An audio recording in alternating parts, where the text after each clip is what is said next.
நேயர்கள் அனைவருக்கும் உங்கள் நலம் விரும்பி ஆஸ்ட்ரோ ராஜகுமாரியின் இனிய வணக்கம். ஸ்ரீ காலபைரவரின் கருணையினாலும் அருளாலும் நோய் நொடி இல்லாமல் உங்கள் இல்லங்களில் எப்பொழுதும் இன்பம் பொங்கட்டும் என்று ஸ்ரீ காலபைரவரை வேண்டி வணங்கிக் கொள்கிறேன். இன்று நாம் 4/6/2022 இருந்து 23/10/2022 வரைக்கும் சனி பகவான் வக்ரகதியில் அமரப்போகிறார். அதுல அதிசாரத்துல கும்பராசிக்கு போன சனி பகவான் 4/6/2022 12/7/2022 வரைக்கும் ஆட்சி மூல திரிகோணத்தில் சனி பகவான் வக்ரம் அடைகிறார். ஒரு 28 நாட்கள். மீதி 104 நாட்கள் மகரத்தில் காலபுருஷனுக்கு 10ஆம் இடம் தொழில்ஸ்தானம் கர்மஸ்தானத்தில் சனி பகவான் ஆட்சி வக்ரத்தில் அமரப்போகிறார். அப்படி அமரும் பொழுது சனி பகவான் என்ன தரப்போகிறார்? சனியை பொறுத்த வரைக்கும் சனி, செவ்வாய், குரு, புதன், சுக்கிரன் இவர்கள் எல்லாமே என்னாகும் அப்படின்னா, இவர்கள் நிற்கக்கூடிய ராசியிலிருந்து 5வது ராசியில் சூரியன் பயணிக்கும் பொழுது வக்ரம் ஆரம்பிக்கும். கும்பத்தில் அவர் இருந்த பொழுது மிதுனத்துக்குள்ளார நுழைஞ்சிட்டாரு சூரிய பகவான். அப்படி அமரும் பொழுது அது சனி நிற்கக்கூடிய 5ஆம் இடத்துக்குள்ள சூரியன் நுழைஞ்சிருக்காரு வக்ரம். ஸோ அப்படி இருக்கும் பொழுது சூரியன் மிதுனம், அடுத்தது கடகம், சிம்மம், கன்னி, துலாம் வரக்கூடிய காலங்கள் வரைக்கும் சனி பகவான் வக்ரகதியில் அமர்ந்து இருப்பார். சரிங்களா? அப்படி இருக்கக்கூடிய நிலைப்பாட்டுல இந்த வக்ரம் அப்படின்னா பின்னோக்கி செல்ற மாதிரி ஒரு தோற்றம், கோணலாக முறுக்கப்பட்ட என்ற ஒரு பொருள் இருக்கு. அதே நேரத்துல கதி அப்படின்னா அது போற போக்கில் இயல்பான கதி, நேரா போகக்கூடிய ஒன்று அப்படி போகாம அது அதோடைய இடத்துல நின்னுக்கிடுது. ஏன்னா சூரியன்ல இருந்து அந்த கதிர்களை வாங்கும் பொழுது அப்ப என்ன ஆகும்? சூரியன்ல இருந்து கதிர்களை வாங்கிதான் இந்த மற்ற கிரகங்கள் இயங்குது. ஆனா இந்த சூரியனுக்கு இந்த கிரகங்கள் நிற்கக்கூடிய இடத்துக்கு 5ஆம் இடத்துல சூரியன் வரும் பொழுது ஒளி பொருந்திய ஒரு கிரகம், ஒரு மின்சார விளக்குக்கு முன்னாடி நம்ம ஒரு அகல் விளக்கு ஏற்றி வைத்தா அதனுடைய ஒளி தெரியாது இல்லையா? அத மாதிரி மற்ற கிரகங்களுடைய ஒளி மங்க ஆரம்பிக்கும். அப்ப சூரியன் இந்த கிரகங்கள் நிற்கக்கூடிய இடத்துல சூரியன் 5ஆம் இடத்துக்கு வரும் பொழுது வக்ர கதி ஆரம்பமாகும். ஸோ கும்பத்தில் அது ஆட்சி. அடுத்தது 5/6 வக்ரத்தை நோக்கிய பயணம். 7ஆம் இடம் கடகத்துக்குள்ள வந்து உட்கார்ந்த மகரத்துக்குள்ளேயும் கடகத்துல சூரியன் இருக்கும் பொழுது 7ஆம் இடத்துல முழுமையான ஒரு வக்ரகதியில் வந்து உட்காரக்கூடியதாக இருக்கும். அடுத்தது சிம்மத்துல சூரியன் வரும் பொழுது வக்ரத்தை விட்டு வெளியேறும், கன்னியில வரும் பொழுது முழுமையா வெளியேற்றி துலாம்ல வரப்போது சுத்தமா வக்ரகதி இல்லாமல் இருக்கும். இதுதான் சூரியனுடைய நிலைப்பாட்டுக்கும் சனிக்கும் இருக்கக்கூடிய இந்த வக்ரகதியோடைய நிலைப்பாடு இதுதான். சரி, இப்படி இருக்கக்கூடிய இந்த நிலைப்பாட்டில் சனி பகவான் 12 ராசிக்கு என்ன கொடுப்பாரு? சனி எப்பொழுதுமே கோச்சாரத்துல 3, 6, 10, 11 இந்த இடங்கள்ல இருக்கும் பொழுது சந்திரனுக்கு நல்ல பலன்களை கொடுக்கும். 5, 9 சுமாரான பலன்களை தான் கொடுக்கும். அசுப பலன்களை 1, 2, 4, 7, 8, 12 இந்த இடங்கள்ல நிற்கும் பொழுது சனி பகவான் கொடுத்துருவாரு. அப்படி கொடுக்கும் பொழுது சனி பகவான் நம்மளுடைய கர்ம பலனை கொடுக்கக்கூடியவர். ஒவ்வொரு கிரகத்துக்கும் ஒரு தனி தன்மை, தனி இது இருக்குது.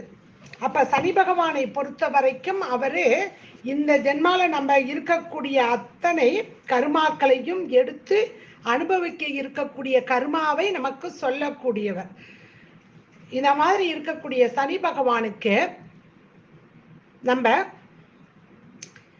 என்ன இருந்து வக்ரகதியில ரொம்ப வீரியமாக அவர் செயல்படக்கூடிய இந்த நிலைப்பாட்டுல என்ன கொடுப்பாரு? அதற்கு முன்னாடி 12 ராசிகளை வரிசையா பார்க்கும் பொழுது சனிக்கு சனியை பார்த்தோன்னே நம்ம எல்லாரும் பயப்பட வேண்டாம். முக்கியமான நாளுங்க. சனி பகவானை நீங்க நம்ம செய்திருக்க அனுபவிக்கக்கூடிய அத்தனை கர்மாவையும் இந்த ஜென்ம கர்மாவை சொல்லக்கூடிய இடத்துல அதை 7ரை சனி, அஷ்டம சனி, கண்ட சனி, அர்த்தாஷ்டம சனி, எந்த சனி வேணாலும் இருக்கட்டும், சனி தசா, சனி புத்தி, சனி பகவானை புரிந்து கொண்டு என் கர்மாவிற்கு நீ தண்டனை தரப்போகிறார், நான் ஒத்துக்கொள்கிறேன், ஆனா கூட நீ இருக்கணும் அப்படின்னா அவனை மாதிரி செய்யக்கூடியவர் யாருமே கிடையாது. சனி பகவானை ரொம்ப நீங்க உங்க சனி பகவானுடைய பக்கத்துல நீங்க நெருங்கி நிக்கணும் அப்படின்னா 4 தன்மை வேணும். என்ன அப்படின்னா, உங்களை பற்றிய பெருமைகளை பேசாமல் இருக்கணும், 1. 2வது, சனி பகவானுக்கு அவருடைய காயத்ரி மந்திரம், மூல மந்திரம், அவருடைய மந்திரங்கள் எது இருக்கிறதோ அதை நீங்க சொல்லும் பொழுது அவருக்கு மன மகிழ்ச்சி அடைவார், கர்மாவின் பலன் குறையும். நம்மளுடைய தன்மை என்ன, செல்ஃப் அனாலிசிஸ் பண்ணிக்கிட்டு நம்ம என்ன சொல்ல வராரு, கர்மா என்ன சொல்லுது, யார் எப்படி என்ன ஏதுங்கிற அந்த எல்லாம் நம்ம வாட்ச் பண்ணோம்னா இந்த சனியினுடைய தாக்கம் நமக்கு என்ன சொல்ல வருதுன்னு தெரியும். அதை பார்த்து பயந்து ஓடக்கூடாது, சரிங்களா? இது 1. 2வது ஒரு விஷயம், ஏழை எளியவர்களுக்கு, வயதானவர்களுக்கு, உடல் ஊனமுற்றவர்களுக்கு நீங்க தானம் தர்மம் செய்யணும்.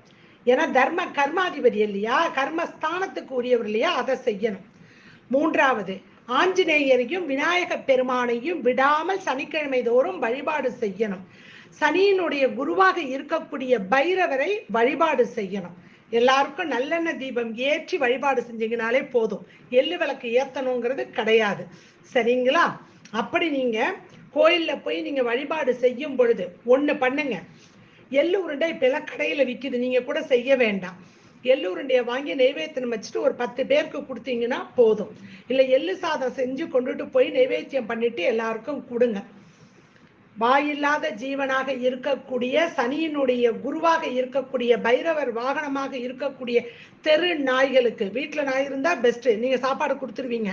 வாயில்லாத ஜீவனுக்கு ஒரு பிடி சோறு இல்ல ஒரு 3 ரூபாய்க்கு ஒரு பிஸ்கட் பாக்கெட்டு, அதையும் காக்காவுக்கு காலையில எழுந்திருச்ச உடனே, தெருநாய்க்கு ஒரு பிஸ்கட்டு, காக்காவுக்கு ஒரு 2 பிஸ்கட்டை போட்டீங்கன்னா 10 காக்கா திங்க உடைச்சு போட்டீங்கன்னா. இதை கொடுத்துட்டு அன்னைக்கு காலையில் பொழுத நீங்க ஆரம்பிச்சீங்க அப்படின்னா சனியினுடைய தாக்கம் குறையுங்க, சரியா? ஒண்ணு அனலைஸ் பண்ணணும், என் கர்மா என்ன, நான் என்ன அனுபவிக்கணும் இந்த கர்மாவை, அது சனி என்ன சொல்றாரு அக்செப்ட் பண்ணிக்கணும். தான தர்மங்கள் பண்ணணும், பெற்றோர்களையும் ஏழை எளியோர்களையும் வயதானவர்களுக்கு பண்ணணும். சனியினுடைய காயத்ரி மந்திரமோ இல்ல தமிழ் மந்திரமோ எது உங்களுக்கு தெரியுதோ அதை நீங்க சொல்லிக்கிட்டு வரணும். வாயில்லாத ஜீவன்களுக்கு உங்களால் இயன்ற உதவி சனி, இதை விட பெஸ்ட் சனி எதுவும் கொடுக்க மாட்டாரு, செஞ்சு பாருங்க நீங்க, சரிங்களா? இந்த சமயங்கள்ல சனிக்கிழமை மட்டுமாவதும் கசப்பாக, சனி கசப்புக்கு அதிபதியாக இருக்கக்கூடியவன், நிலவேம்பு கஷாயமோ இல்ல பாவக்காயோ நீங்க அன்று நீங்க சனிக்கிழமை தோறும் எடுத்துக்கொண்டீங்கன்னா உடலுக்கு அது ரொம்ப வலிமை தரும், அதை நீங்க எடுத்துக்கணும். சனி எப்பயுமே துவர்ப்புக்கும் கசப்புக்கும் உரியவராக இருக்கிறதுனால அது சம்பந்தப்பட்ட உணவு வகைகளை நீங்க எடுத்துக்கிட்டீங்கன்னா நல்ல ஒரு பலன் கொடுக்கும். சனி ஆட்சி வக்ரத்தில் இருக்கும் பொழுது தாமதமாகத்தான் பலன்களை தருவார். அப்படி இருக்கும் பொழுது 12 ராசிகளுக்கு சனி பகவான் என்ன தருகிறார் என்பதை பார்ப்போம் வாங்க. மீன ராசி நேயர்களே, உங்க ராசிக்கு 11ஆம் இடத்தில் சனி பகவான் வந்து அமரப்போகிறார். ஆட்சி வக்ரத்துல லாபஸ்தானத்துல இருந்து உங்க ராசியை பார்க்க போறாரு. உங்க ராசி அதிபதியான குரு பகவான் உங்க ராசியிலேயே இருக்காரு. சனி 11 கோச்சாரத்துல இருக்கும் பொழுது நல்லது ஒரு பலனை தருவதற்கு ரெடியாகி இருப்பாரு, சுப பலன்களை தருவதற்கு. ஆனா அதே நேரத்துல லாபம் வருது அப்படின்னு அதை பற்றிய பெருமைகள், உங்களுடைய கோபம், ஏன்னா 2ல ராகு இருக்குது, இதையெல்லாம் கொஞ்சம் மூட்டை கட்டி வச்சுக்கிறது நல்லது. உங்க கோபத்துக்கு எல்லாரும் பயப்படுவாங்க, நீங்க என்ன நினைப்பீங்க, ஓ என்னை பார்த்து எல்லாரும் பயப்படுறாங்கிற அந்த ஒரு ஆணவம், தற்பெருமை இவையெல்லாம் வரும், இதையெல்லாம் குறைச்சிக்கிங்க. பிறருக்கு சேர வேண்டிய இன்ப துன்பங்களுக்கு நீங்க காரணமா மாட்டிக்காம செயல்படுவது உத்தமம். ஏன்னா அஷ்டமத்துல கேது, 2ல ராகு சிறப்பான பலனை தராது. உங்க ராசி அதிபதி இன்னும் கொஞ்ச நாள்ல வக்கரமாக போறாரு. அப்படி இருக்கும் பொழுது லாபஸ்தானத்தில் இருக்கக்கூடிய லாப சனியாக இருந்தாலும் கூட 3ஆம் பார்வையாக உங்க ராசியை பார்க்கும் பொழுது ஆணவம் தலைக்கேறாமல் பார்த்து கொள்வது உங்களுக்கு மிக மிக நல்லது. அப்பதான் உங்க நிலை உயரும், பேர் புகழ் எல்லாம் வந்து சேரும், நினைத்த காரியம் கைகூடும், உங்க நிலைமை உயரக்கூடிய ஒரு வாய்ப்பை இங்கே சனி பகவான் உங்க கர்ம பலனாக அவர் தரப்போறாரு. அதை பயன்படுத்தி கொள்வது ரொம்ப சிறப்பு இல்லைங்களா? புதிய தொழில் தொடங்கலாம் இந்த காலகட்டத்தில். புதிய புதிய நண்பர்கள், அந்த நண்பர்கள் மூலியமாக உங்களுக்கு நல்லதொரு துவக்கம் ஆரம்பிக்கவும், நண்பர்கள் உதவியுடன் நீங்க புதுசாக ஒரு தொழில், வேலை இவற்றுக்கெல்லாம் வேலையெல்லாம் போய் சேரக்கூடிய வாய்ப்பு நீங்க கொடுக்குது. விருந்துகள், கேளிக்கைகள், உல்லாசங்கள் இவை எல்லாமே வந்து சேரக்கூடிய ஒரு காலகட்டம், எல்லாமே இன்பமயமாக இருக்கக்கூடிய காலகட்டமாக அது இருக்கும். ஆனா உங்களுக்கு உங்களுடைய நேர்த்தி, நேர்மை, உங்களுடைய பார்டர் எது அப்படிங்கிறதையும் உங்க கட்டுப்பாட்டுக்குள் உங்களுடைய மகிழ்ச்சியை வச்சுக்கீங்க. நண்பர்கள் மூலியமாகவும் உறவினர்கள் மூலியமாக நன்மைகள் கிடைக்கக்கூடிய ஒரு காலகட்டமாக அது இருக்கும். இந்த காலகட்டம் அது ஒரு பெரிய சிறப்பை கொடுக்கும். புதிய ஸ்தானத்தை ஏற்படுத்தக்கலாம். அடிக்கடி தன வரவு வந்து சேரும். நினைத்த காரியங்கள் எல்லாம் சித்தி அடையக்கூடிய ஒரு காலகட்டமாக அமைத்து கொடுப்பார் சனி பகவான். அதே நேரத்துல சனி பகவான் உங்களுடைய ராசியை பார்க்கறதுனால அப்பப்ப மனம் குழம்பி போய் நிற்பீங்க. வந்திருக்கக்கூடிய பணத்தை சுப விரயமாக மாற்றிக்கொள்ளுங்கள். ஏன்னா விரையாதிபதி லாபத்தில் உட்கார்ந்துருக்காரு, அதை மறந்துடக்கூடாது. சுப விரயமாக மாத்துக்குங்க, அது ரொம்ப முக்கியம். ஏன்னா பிள்ளைகளுக்கு 8ஆம் இடத்தில் போய் உட்காருது சனி. 7ஆம் இடத்துல உட்கார்ந்துருக்காரு. பிள்ளைகளுக்கு திருமண வயதில் பிள்ளைகள் இருந்தால் அவர்களுக்கு திருமண வாய்ப்பை ஏற்படுத்தி கொடுங்க. அவர்களுக்கு திருமணத்திற்காக நகை சேர்ப்பதோ அல்லது பிக்சட் டெபாசிட்ல போடுறதோ மியூச்சுவல் ஃபண்ட்ல போடுறதோ அதையெல்லாம் போட்டு வைங்க பிள்ளைகளுக்காக. உங்களுடைய தாய் ஸ்தானத்திற்கு லாபஸ்தானத்தில் ராகு அமர்ந்திருக்கார், சுகஸ்தானத்திற்கு. ஆனா உங்களுக்கு அந்த சுகஸ்தானத்திற்கு 6ஆம் இடத்தில் வந்து இருக்கிறதுனால உங்க சுகத்துக்கு முக்கியத்துவம் ரொம்ப கொடுக்காதீங்க. வீடு, வண்டி, வாகனங்கள் இவற்றையெல்லாம் வாங்குவதற்கு ஏற்ற தருணம் வாங்கிக்கிங்க. கையில் இருக்கக்கூடிய பணத்தை வச்சு முதல்ல கடனை அடைங்க. ஏன்னா 6ஆம் அதிபதி 4ல் உட்கார்றாரு, சனி வக்கரமாயி உட்காரும் பொழுது அதை முதல்ல செய்யுங்க. அடுத்தது 5ஆம் அதிபதி சுய புத்தி, அந்த இடத்த குரு பார்க்கிறாரு. ஆனா பிள்ளைகளுக்கு திருமண வாய்ப்பு, இதுவரைக்கும் குழந்தை இல்லை என்று ஏங்கி இருக்கக்கூடியவர்களுக்கு புத்தர பேரு இவையெல்லாம் குடும்ப விருத்தி, சுக விருத்தியாக எல்லாம் வந்து சேர்வதற்கான ஒரு காலகட்டமாக அது இருக்கு. பயன்படுத்திக்கிங்க. இல்லை IVF டெஸ்ட் எடுக்கணும், தாராளமா போய் இப்ப எடுங்க, சக்சஸ் ஆகும். கணவன் மனைவிக்குள் இருந்த இது நாள் வரைக்கும் இருந்த பிணக்குகள் எல்லாம் மாறி கணவன் மனைவிக்குள் ஒரு நல்ல ஒரு தாம்பத்தியம், ஒற்றுமை ஓங்கும். ஆனா கணவனா இருந்தா மனைவி, மனைவியா இருந்தா கணவன், அவர்களுடைய தாய் வீட்டிற்குள் பிரச்சனைகள் வந்து சேரும். அதில் சில மனஸ்தாபங்களும் வந்து சேரும். மாமியாரோட மனஸ்தாபம் வர பார்த்து நடந்துக்குங்க. சகோதர சகோதரிகள் அதிகமாக எதிர்பார்ப்பார்கள். நீங்க அள்ளி கொடுக்காட்டினாலும் அவர்களுக்கு கிள்ளி கொடுக்க வேண்டிய ஒரு காலகட்டம் கொடுத்துருங்க, அது ரொம்ப முக்கியம்.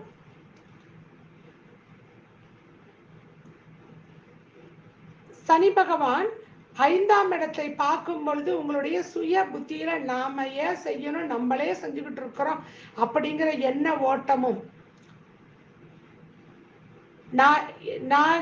நான் உழைச்சி இவங்களுக்கு கொடுக்கணுமா, என்னையே கேட்குறாங்களே ஏன் இன்னொரு கூட பிறந்தவன் இருக்கா அங்கே போய் கேட்கலாம், பக்கத்து வீட்டிலேருந்து எதிர் வீட்டிலேருந்து வந்து உதவி கேட்டால் எப்போ பார்த்தாலும் நம்மக்கிட்டேயே கேட்டுக்கிட்டு இருக்காங்களே அப்படிங்கிற எண்ண அலைகள்லாம் வந்து ஓடிக்கிட்டு இருக்கும். செய்ய முடிஞ்சதை செய்ய, கொடுக்குற இடத்துல கடவுள் வைத்திருக்காரே என்று பெருமைப்படுங்க. அப்போ அந்த இடத்துல கிரகம் என்ன கொடுக்குற இடத்துல நீ இருக்கா கொடு அப்படிங்குது, கொடுங்க. எவ்வளோ கொடுக்க முடியுமோ அவ்வளவு உங்கள் லிமிட்டுக்கு தகுந்த மாதிரி கொடுங்க, இல்லை என்று சொல்லாதீர்கள் இந்த காலகட்டத்தில். ஏன்னா தர்ம கர்மாதிபதிகளான செவ்வாய், குரு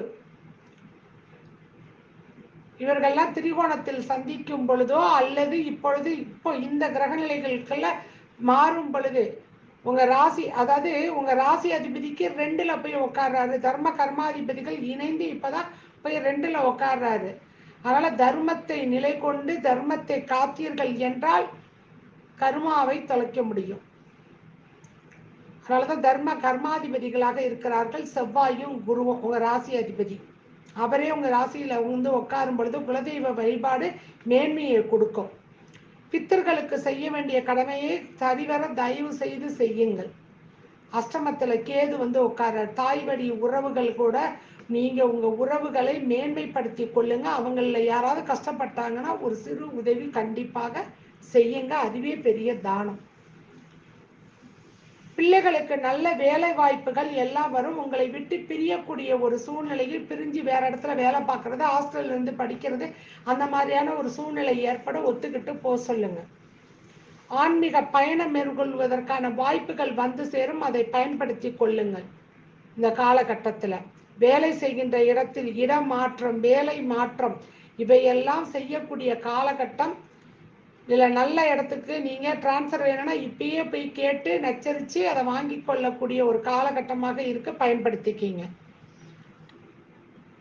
அரசியல்வாதிகளை பொறுத்த வரைக்கும் ஆன்மீக வழியில் கோயில் கும்பாபிஷேகம், கோயில்கள், தான தர்ம, கோயிலில் நடக்கக்கூடிய அன்னதானம் இவற்றுக்கெல்லாம் ஏதாவது உங்க பங்குன்னு ஒன்று இருந்து அதை திறம்பட எடுத்து முன்னின்று செஞ்சீங்க அப்படின்னா, இல்லை கும்பாபிஷேகம் வச்சிருக்க நீங்க வாங்கினா உடனே ஒத்துக்குங்க. இதை விட என்ன சீரும் சிறப்போ உங்களுக்கு சேரப்போகுது.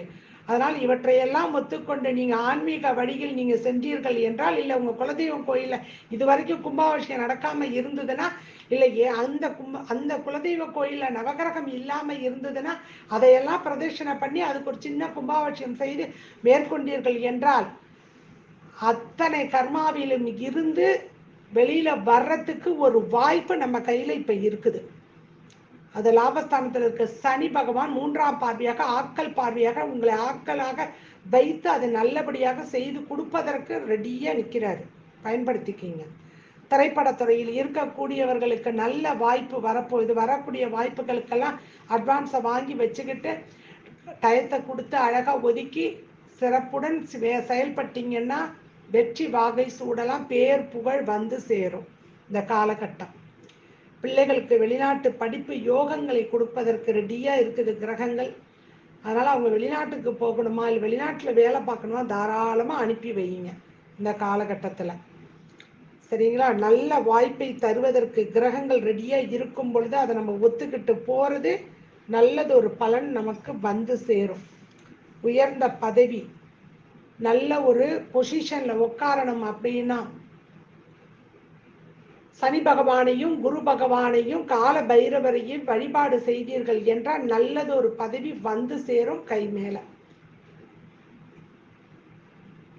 சொல்லியிருக்க பரிகாரத்தை திறம்பட செய்து தான தர்மங்கள் செய்து புரட்டாசி மாசமும் ஆடி அமாவாசை என்ற பித்தர்களுக்கு கொடுக்க வேண்டிய எள்ளும் தண்ணியும் கொடுத்தோமே என்றால் நம் அனுபவிக்க வேண்டிய கர்மாவில் இருந்து கொஞ்சம் அணுவாதும் குறையும்.